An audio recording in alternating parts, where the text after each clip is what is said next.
오늘 기준금리 인상했죠? 올라가는 날 기준으로는 어제 금리 인상한 셈이죠. 그래서 금리 인상할 때 이번에 한국은행에서 어떤 식으로 이야기를 했는지, 그리고 증권가 같은 데서 금리 인상 뭐 한 번만 한다 이런 사람들 많았죠. 진짜 많이 이야기한 사람들 해봐야 1.75, 2%이 정도였는데 대부분 뭐 한 번만 인상할 것처럼 이야기를 하는 사람들 많았고 희키야 한두 번 뭐 이렇게 생각하고 있는데 굉장히 다르죠. 그리고 하도 그런 기사들 나돌고 있으니까 이주열 총재가 이번에 직접 이야기한 것도 있죠. 그래서 전반적인 상황, 그 다음에 글로벌 금리 인상 앞당기는 이야기, 뭐 이슈 조금 나온 거 그런 내용들, 그 다음에 발표 내용, 그리고 이주열 총재 취재 내용 이런 것들 보시겠습니다. 자, 1.25%로 인상했습니다. 자, 언론에서 자꾸 이런 식으로 이야기를 하죠. 코로나 이전 수준으로 복귀했다. 그런데 이거는 기준금리만 복귀된 상황이에요. 실질적으로는 어때요? 기준금리는 이미 19년 1.75%대일 수준대까지 올랐다. 그런데도 아직도 저금리인 것처럼 굉장히 이야기를 하고 있는데 절대 저금리 아닙니다. 왜냐면 은행에서 돈 빌려 보신 분들은 안다. 근데 돈 안 빌린 사람들 자꾸 낚으려고. 왜냐면 돈 빌린 사람들은 이제 더 빌려줄 수가 없죠. DSR이 40%가 되었습니다. 근데 DSR 시행되기 전에 LTV로 DSR 40% 이상 빌린 사람들이 영끌족이었죠. 그리고 소득은 오히려 많은데 LTV에 막혀서 못 빌린 사람들은 언제부터 빌렸어요? 21년 7월부터 LTV를 풀어주고 DSR 규제를 도입하니까 7월에 잠깐 거래량 늘었죠. 그때 그 사람들이 들어온 거다. 심리는 안 죽었고 여력이 안 돼서 못 사는 사람들이 아직도 많아요. 그 전에 계속 심리를 잡으려고 했던 게 이번 정부의 가장 큰 실책이다.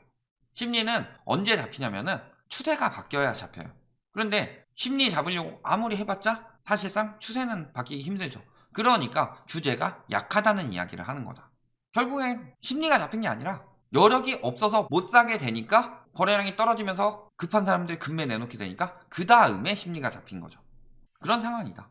그러니까 심리에 안 잡히게 하려고 지금 1.25%이고 코로나 이전 수준인 것처럼 이야기하죠. 물론 기준금리가 1.25%고 코로나 이전 수준인 건 맞다. 그렇지만 자꾸 이런 말을 붙이는 이유, 코로나 이전 수준의 금리 정도인 것처럼 보이도록 만들려고. 하지만 실질적으로 돈을 빌리는 사람들, 이 사람들한테 중요한 건 기준금리가 아니라 시중금리죠. 기준금리만 복귀됐을 뿐이고 시중금리가 지금 1.75%대 수준이거나 지금 그 이상으로 넘어가고 있다는 소리는 무슨 소리다? 기준금리를 그 이상으로 올려야만 맞는 얘기다. 기준금리 빨리 안 올리면은 예대금리 격차는 더 심해질 수밖에 없죠. 그러면서 어떻게 돼요? 1%에서 1.25%로 0.25% 상향 조정해서, 자, 이거는 뭐 거의 예정된 수순이었죠. 대부분 다 1월에 올린다고 알고 있었다. 그리고 뭐 물가, 원달러 환율 이런 이야기 하고 있는데 이건 좀 뒤에 계속 봅시다.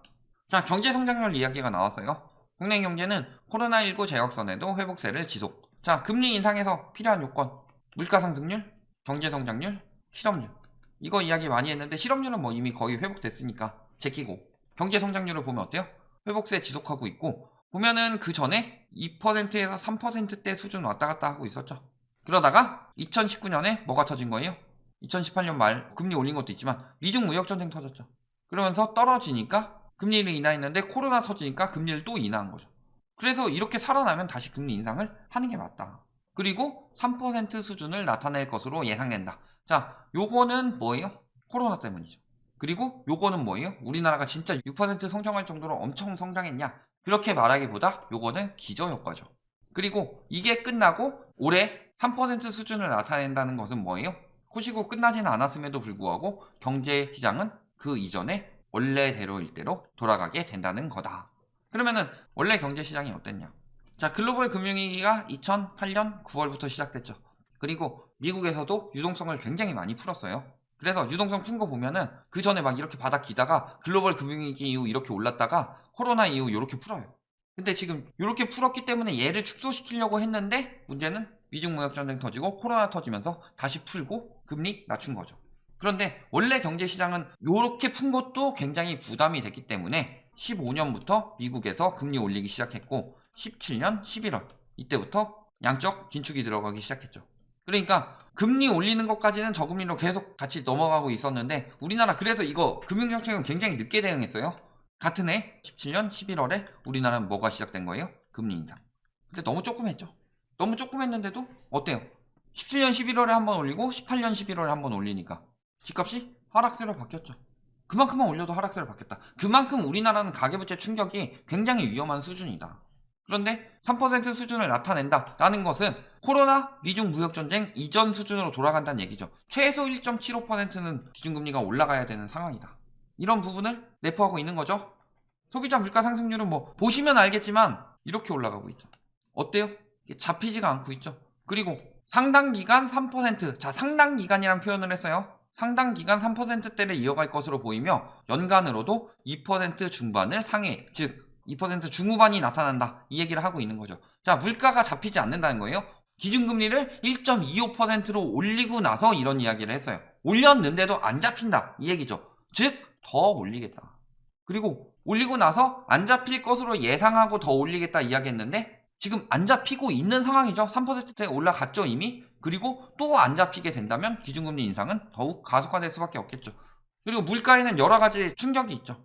첫 번째는 지금 유가가 잡힐 가능성. 이거 아무리 기준금리 올려도 유가가 안 잡히면은 물가 상승률은 상당 기간 오래 갈 수밖에 없습니다. 그 다음에 두 번째, 환율이 안 잡히면 안 된다. 그래서 유가는 우리가 어쩔 수 없더라도 환율은 잡아야 물가를 잡을 수 있는 거죠.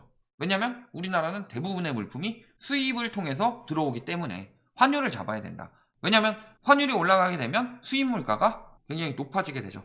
예를 들어서 외국에서는 똑같이 1달러에 파는데 환율이 1100원일 때랑 1200원일 때를 보면은 이거 하나 살 때 옛날엔 1100원이면 샀는데 지금은 1200원이 돼야 산다.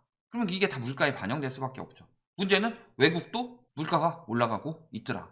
그러면 1달러짜리가 1.2달러가 되는데 1100원이었다면 1320원이면 샀는데 1440원 주고 사야 된다. 그래서 여기 올라가는 거 여기 올라가는 거 지금 더블로 먹게 생긴 거죠.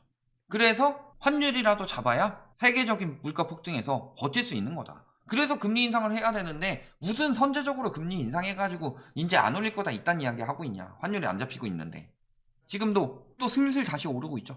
물론 굉장히 소폭 1원 올랐지만 1200원 찍고 떨어졌다가 보면은 이런 경우는 계속 되고 있어요. 근데 언제부터? 코로나 터지고 나서까지 좀 떨어지다가 한 6월쯤부터 올라가다가 한번 털어내고 올라가다 털어내고 그러면서 여기서 올라가다 털어내고 근데 8월에 선제적 금리 인상 했는데 불구하고 환율이 떨어지는 듯 하다가 다시 폭등했죠. 그러니까 뭐 한 거예요? 11월에 금리 인상 또 한 거죠. 그래서 멈추는가 싶더니만 다시 올라가고 있더라. 물론 그 전에 1200원 되고 나서 조금 떨어지고 그 다음에 금리 인상 발표되긴 했지만 이때도 마찬가지죠. 조금 떨어지지만 다시 올라갈 게 보이기 때문에 금리 인상을 단행을 한 거다. 또 금리 인상 단행한 거고. 그런데 지금 전반적으로 추세가 어때요? 못 따라가고 있죠. 아까 이야기했지만 환율은 물가와 밀접한 관련, 그 다음에 수출할 때는 유리해지겠지만 반대로 수입할 땐 불리해지는 거, 이런 부분을 생각했을 때 환율은 너무 올라가는 것도 너무 떨어지는 것도 좋지 않다. 예전에 플라자 합의할 때 일본 그때처럼 막 환율 싸면 좋고 이런 시기가 아니다.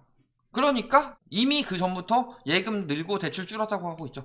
예금은 9조 증가하고 대출은 4619억 원 감소했다. 자, 예금이 늘고 대출이 준다는 소리는 자금이 어디로 들어가고 있다는 소리예요? 은행권으로.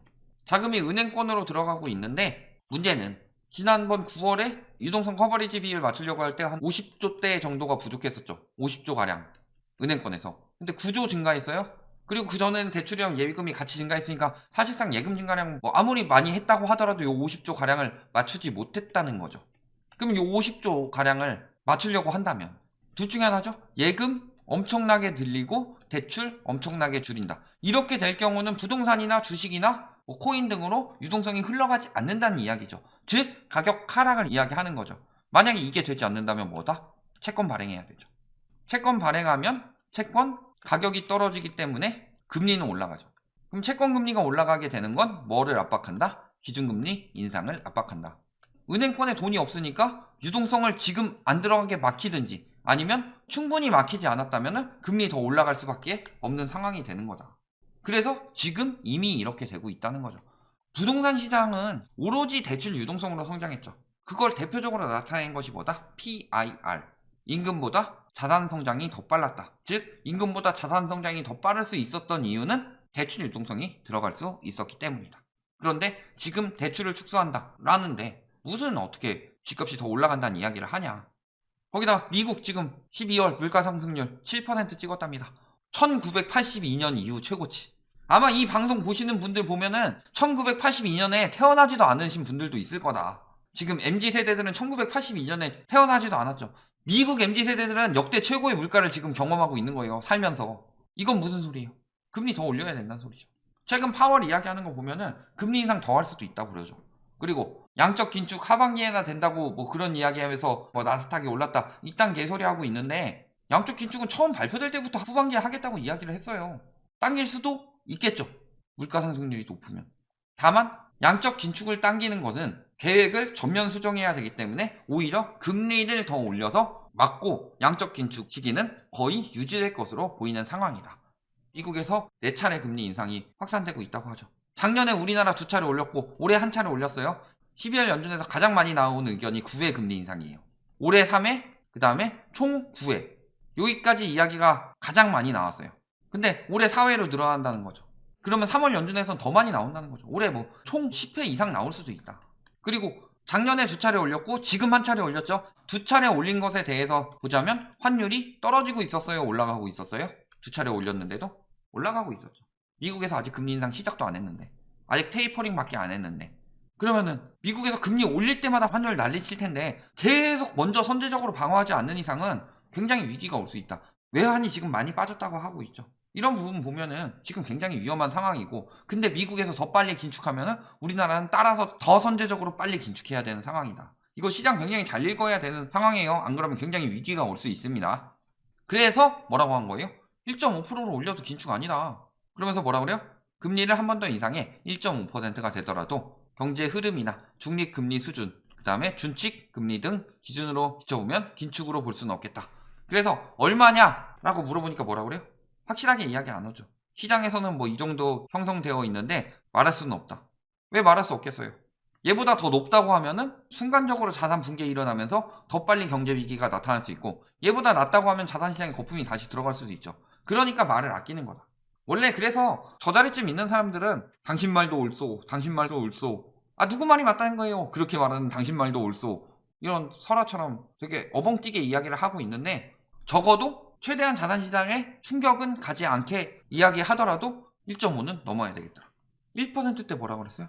한 번 더 올려도 긴축 아니라고 그랬죠. 1.25를 올리고 나서 한 번 더 올려도 긴축 아니라고 그랬죠. 지금 굉장히 간보고 있는 거다. 아마 1.5% 올릴 때쯤에 1.75를 올려도 긴축 아니라고 할 거예요. 왜?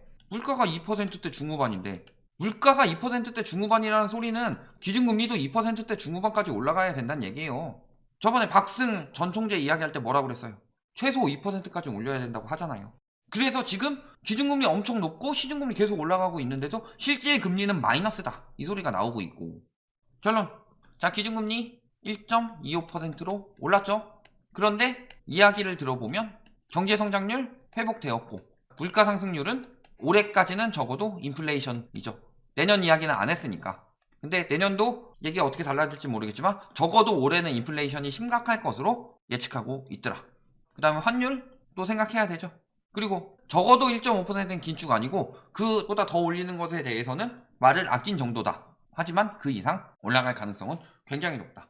그래서 미국에서 4차례 올리게 된다면 우리나라는 최소 3차례 이상은 올라갈 거다. 이미 한번 올렸죠? 앞으로도 최소 3차례는 더 올라갈 수 있다는 거 꼭 염두에 두시고, 그러면은 스탠스가 빚도 자산이라 뭐 이딴 개소리 하면서 절대로 빚 갚지 마라 뭐 이딴 이야기들 하는 사람들이 있는데, 갚아야 됩니다. 그러니까 대출이 줄고 예금이 늘었다.